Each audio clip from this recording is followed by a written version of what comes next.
40s and 50s, starting in the late 30s. She wrote over 100 books that were published in her lifetime. She was working on many more books when she died, and she's published over 70 books since she died. So she's published over 170 books, and more continue to come out every year. She accomplished quite a bit for dying at the age of 42. She started out as a teacher and had taught for about 10 years before she left teaching in 1937 to become a writer. After she wrote a couple books, she started to think about how children think and how they respond to books. And by doing that, she became a major influence on the way children's books were written. Goodnight Moon, when it first came out, no one could understand what was appealing about it. And for the first couple years it was out, it sold 1,500 copies over the first 2 or 3 years, which is not very much. By 1970, it had moved up to selling about 20,000 copies a year, and now it's sold about 40 million copies. In the last 15 years especially, it's increased in popularity, and it's going to be kind of universally recognized as one of the most important picture books of the 20th century, which is kind of the century for picture books. What makes her interesting is the way she thinks about how children think and the way children's synapses work. She explains that children have not yet developed the sense of logic that adults have, and so that a lot of times for children, time and space kind of function differently. In Goodnight Moon, which is kind of her most accessible for more experimental books, you have a child naming everything in the room and then saying good night to everything in the room, except for the telephone. So in it, each thing is important in the child's life. Everything takes on the same level of importance.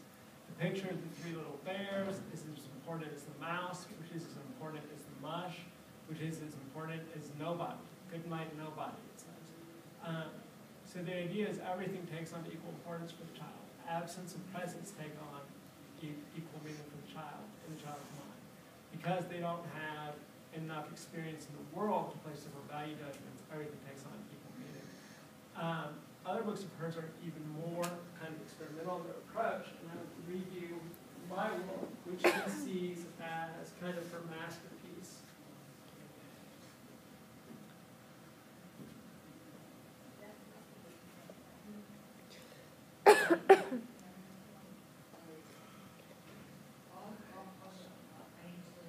As you can see here, by the bite marks in the upper corner, this is a much-loved book in my house. And much like many people who are introduced to this book and some of Margaret Wise Brown's other books feel, they read it and they say, this makes no sense. My wife has that same opinion. I hate that book because it makes no sense at all. But children love it. It's been one of my daughter's favorites since I brought it home. For John Thatcher Hurd, When He Comes, it's the illustrator's son. And then he's here, so he is obviously born before it was published. My book, Mother's book. In my book, I only look. The fire burns. The pages turn. Mother's chair, my chair. A low chair, a high chair. But certainly my chair. Daddy's slippers, my slippers. My pajamas, Daddy's pajamas. Even my teddy bear wears pajamas.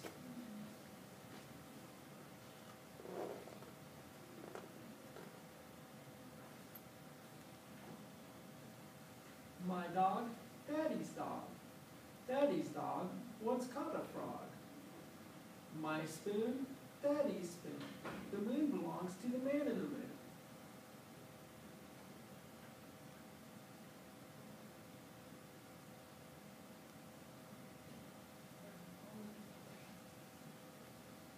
Daddy's boy, Mother's boy. My boy is just a toy. There. My car, Daddy's car. Bang, bang, bang, my car. My car won't go very far. My toothbrush, Daddy's toothbrush. My comb, mother's comb. My soap, daddy's soap. My soap will make soap suds, I hope. My fish, daddy's fish. When you catch a fish, you make a wish.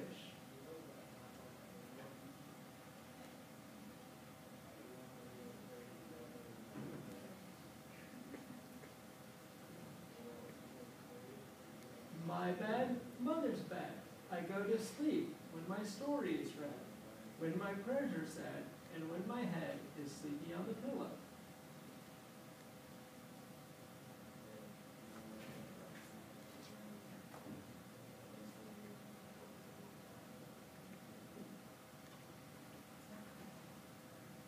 My breakfast, my morning. Daddy's breakfast, good morning. My kitty, daddy's kitty. Daddy's kitty has gone to the city.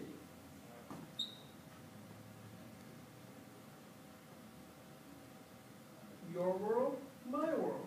I can swing right over the world. My tree, the bird's tree. How many stripes on a bumblebee? One thing you notice is the kid narrator lacks attention. They'll focus their attention on one thing, and then they'll quickly move to something else. And a lot of it is kids are trying to understand the world. They don't have a good understanding of the world yet, and so they have trouble focusing. They have trouble focusing for a long time until they can develop that.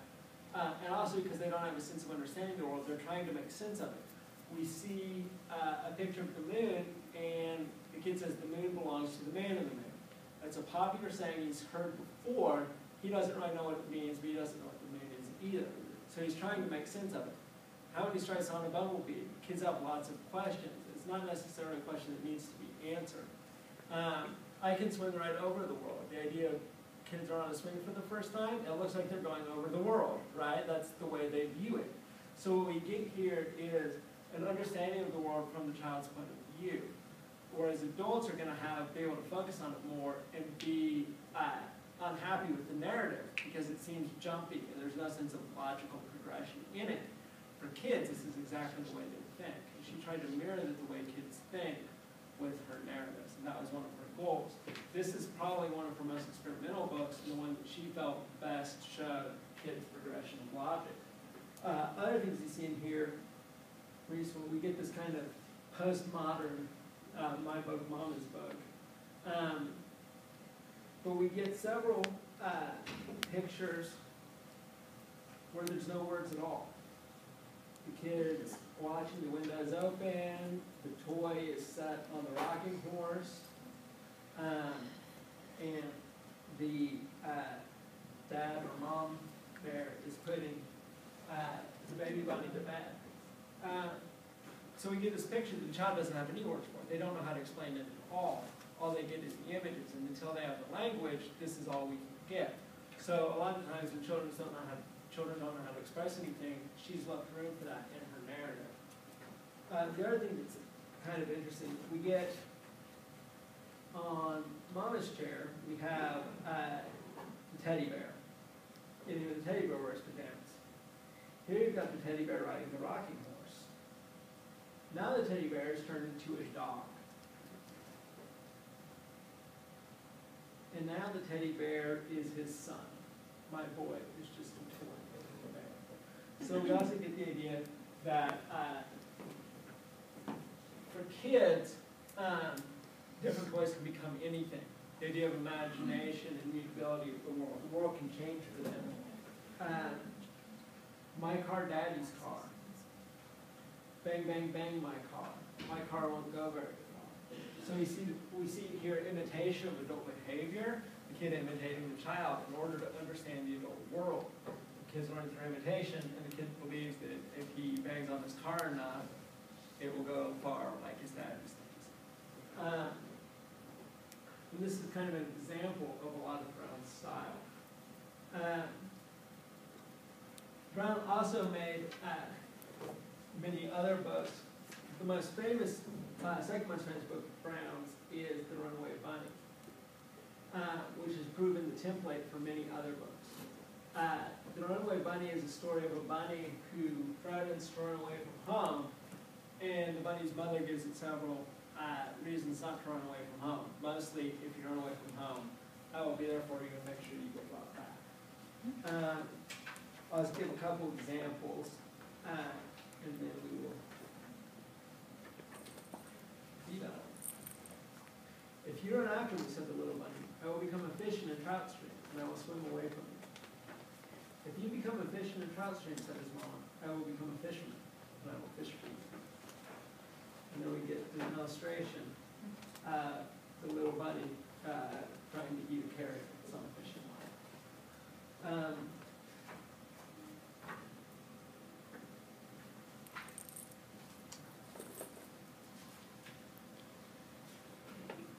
The bunny says he's going to become a bird, and the mom says, I'll be a tree that you build your nest in. And then, so the little bunny says, if you become a tree, I will become a sailboat, and I will sail away from you. If you become a sailboat and sail away from me, says mom, I will become the wind and blow you where I want you to go. And then we see the picture of the mother as the wind, and the boy is the sailboat. The idea of creating a book where a son or a child questions a mother's love, or a father's love in some cases, and the parent has to prove their love through a series of more exaggerated solutions to the problem, is something that many other authors have done, with varying degrees of success. So that's kind of one of the main themes that show up again and again, which are Robert Lynch's I Love You Forever, through to Lisa McCourt's I Love You Stinky Face, where a mom tries to come up with grosser and grosser ways to satiate her child's need to be weird creatures. So that is 5 on Margaret Wise Brown today.